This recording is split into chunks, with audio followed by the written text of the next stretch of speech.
Hi అండి, welcome to smart kitchen. ఈరోజు మన కిచెన్లో వంకాయతో పచ్చిపులుసు అయితే చేస్తున్నానండి. ఈ స్టైల్లో అయితే చేసి చూడండి, చాలా టేస్ట్గా ఉంటుంది. ముందుగా మీడియం సైజ్ 2 వంకాయలు అయితే తీసుకోవాలండి. వంకాయలకైతే ఆయిల్ అప్లై చేసుకోవాలండి. స్టవ్ వెలిగించుకొని వంకాయలను అయితే కాల్చుకోవాలండి. ఇలా కాల్చడం వలన పచ్చిపులుసు అయితే మంచి స్మోకీ ఫ్లేవర్తో చాలా టేస్ట్గా ఉంటుందండి.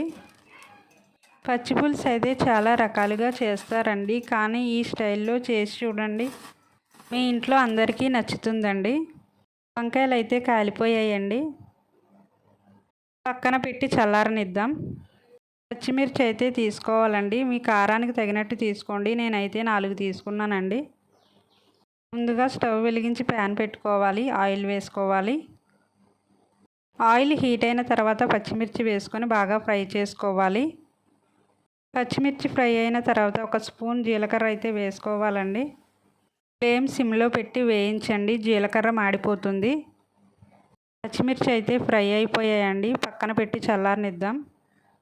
వంకాయలు కూడా చల్లారిపోయాయండి. తొడిమెలు కట్ చేసుకుని పైన పీల్ అయితే తీసేద్దామండి. పాతకాలంలో అయితే మన పెద్దవారు వంకాయలను పొయ్యిలో పెట్టి కాల్చేవారండి. ఆ పచ్చిపులుసు ఇంకా టేస్ట్గా ఉండేది. పైన పీల్ అయితే తీసేసానండి. పీల్ తీసిన వంకాయలను చిన్న చిన్న ముక్కలుగా కట్ చేసుకోవాలి.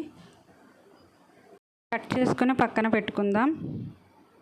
ఫ్రై చేసుకున్న పచ్చిమిర్చిలో 2 స్పూన్ల కళ్ళుప్పు వేసుకోవాలి. తురిమిన బెల్లం వేసుకోవాలి. అన్నీ కలిసేటట్టు బాగా గరిటతో కలుపుకోవాలి. కట్ చేసుకున్న వంకాయ ముక్కలను ఇందులో వేసుకోవాలి.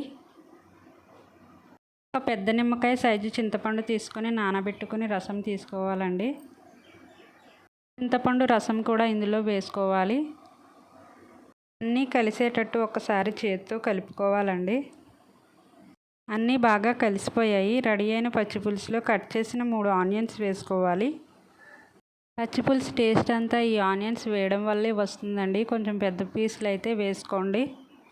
ఆనియన్స్ వేసిన తర్వాత ఒకసారి కలుపుకోండి. సన్నగా తరిగిన కొత్తిమీర కూడా వేసుకోండి. ఎంతో టేస్ట్గా ఉండే పచ్చిపులుసు అయితే రెడీ అయిపోయిందండి. నచ్చితే మీరు కూడా ట్రై చేయండి. ఎలా వచ్చిందో నాకు కామెంట్ చేయండి.